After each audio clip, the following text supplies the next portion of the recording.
नमस्कार, स्वागत है आपका इंडिया साइंस के खास कार्यक्रम साइटेक में और आपके साथ मैं हूं शहनाज रजा। आज के एपिसोड में हम बात करेंगे शुक्र ग्रह पर मिले जीवन के संकेतों, पेड़ों की अंडरग्राउंड नेटवर्किंग और अंडों के छिलकों से जुड़े एक शोध की। तो देर किस बात की, चलिए शुरू करते हैं आज का साइटेक।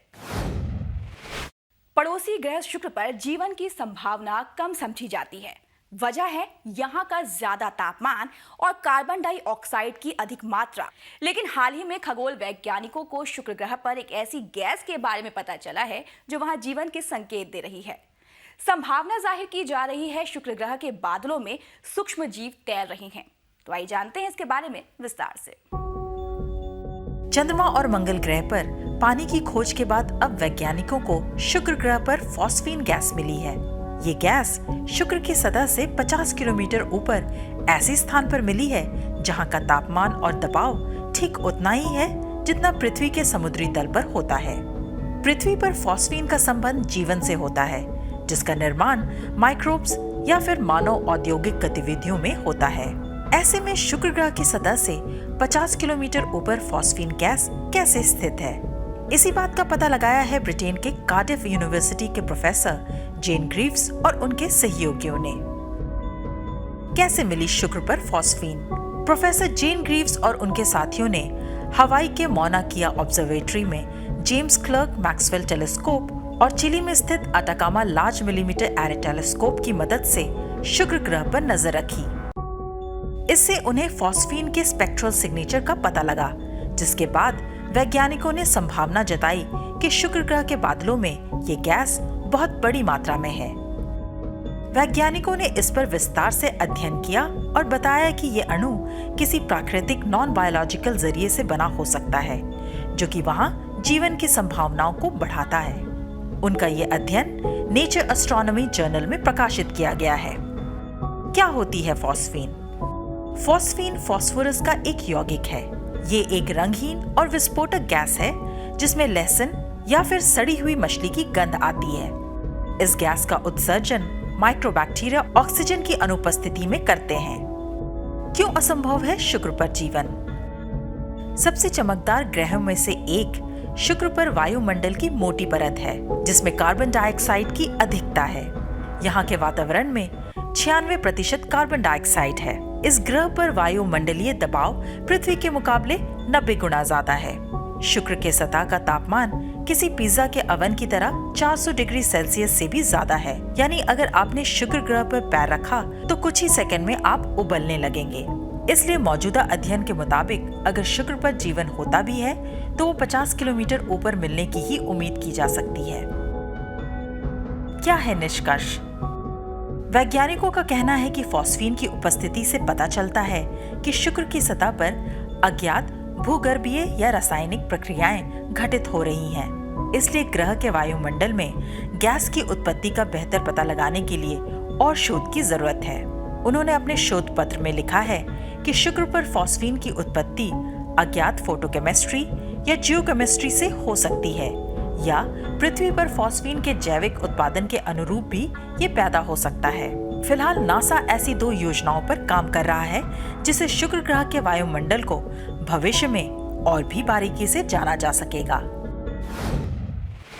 सूर्य की किरणें, हवाएं, पशु पक्षी और ऊंचे ऊंचे पेड़, इन सभी को आप रोजाना देखते हैं और महसूस करते हैं। लेकिन क्या आपने कभी अपने पैरों तले मिट्टी के अंदर किसी ऐसे नेटवर्क के बारे में सोचा जिसे पेड़ों की जड़ें और कवक मिलकर बनाते हैं? नहीं? तो चलिए आपको पेड़ों की इसी अंडरग्राउंड नेटवर्किंग के बारे में बताते हैं।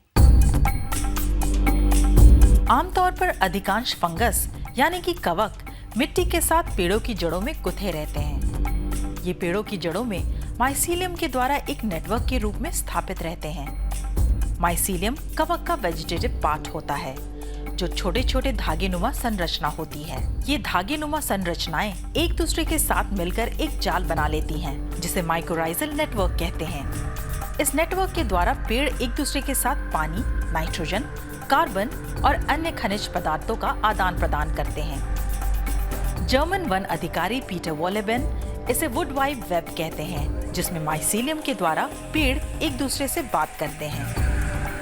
माइकोराइजल नेटवर्क पेड़ों में एक दूसरे के अस्तित्व को बनाए रखने में भी अहम रोल निभाती है।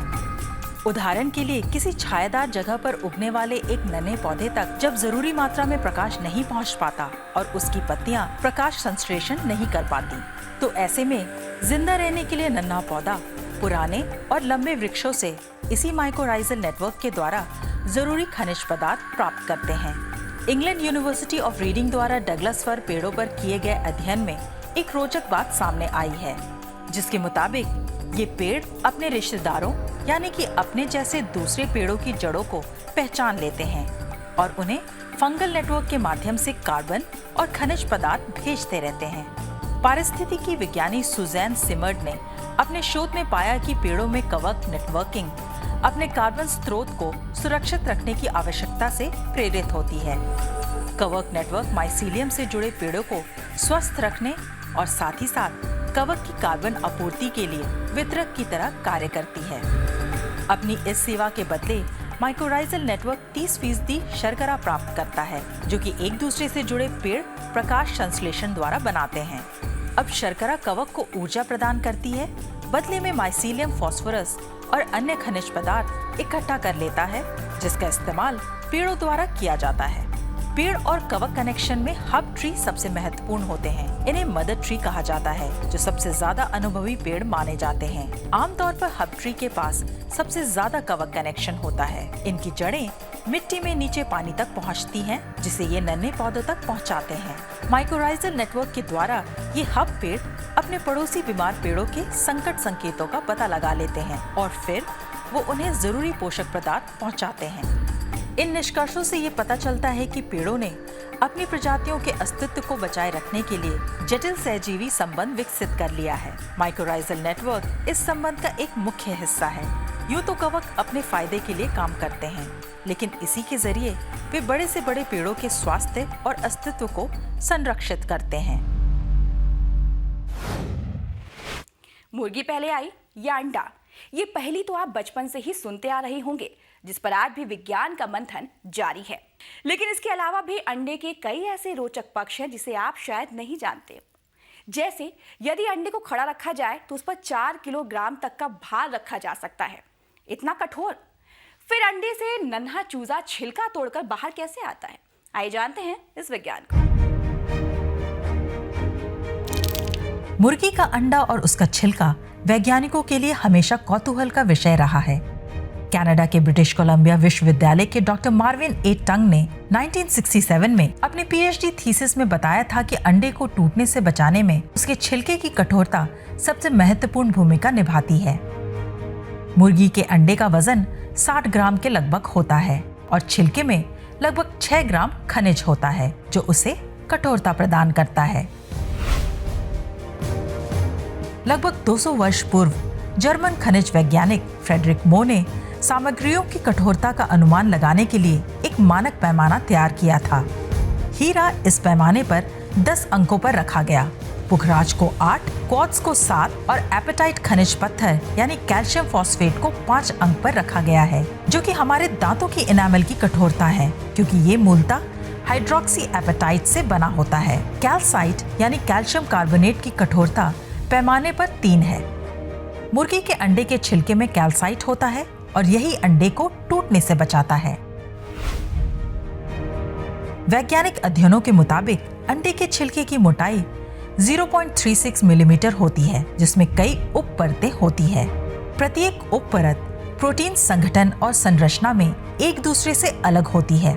अंडे के छिलके में 500 प्रोटीन्स की पहचान की गई है, जिनमें 3 प्रमुख हैं: ओवोक्लेडिन, ओवोकैलेक्सिन और ऑस्टियोपोन्टिन। इस तरह से छिलका एक कॉम्पोजिट मटेरियल है जिसमें खनिजों का मिश्रण है। इस मिश्रण में वजन के हिसाब से कैल्साइट 96% होता है, शेष 4% अन्य तत्व और मैट्रिक्स प्रोटीन्स होते हैं। कैल्साइट क्रिस्टल में सतह पर धनात्मक आवेशित कैल्शियम ऋणात्मक आवेश वाले मैट्रिक्स प्रोटीन से जुड़ जाते हैं। ये सब मिलकर क्रियात्मक संश्लिष्ट जैव खनिज बनाते हैं। इस पहेली का जवाब मिलता है कनाडा के मैगिल विश्वविद्यालय में प्रोफेसर मार्क मैकी और उनकी टीम के शोध से, जो 2018 में साइंस एडवांसेस जर्नल में प्रकाशित हो चुका है। शोधकर्ताओं ने अंडे के छिलके की 5 उप परतों का सूक्ष्म विश्लेषण किया और कठोरता का परीक्षण भी किया। उन्होंने देखा कि बहुत ही पतली कटानों में भी जैव खनिज की एक नैनो स्तर की संरचना थी। नैनो संरचना अंडे के सबसे बाहरी छिलके में सबसे सूक्ष्म थी। ये 30 नैनोमीटर तक की थी। वहीं सबसे अंदर की परत में ये 68 नैनोमीटर तक मोटी थी। ये सारी परतें अंडे को सटकर घेरे रहती हैं, जहां चूजा विकसित हो रहा होता है। सबसे आंतरिक परत को मैमिलरी परत कहते हैं, जो बहुत ही मुलायम होती है। मैमिलरी की नैनो संरचना धीरे धीरे खुलती जाती है और चूजे के विकास में कंकाल निर्माण के लिए कैल्शियम की जरूरत को पूरा करती है।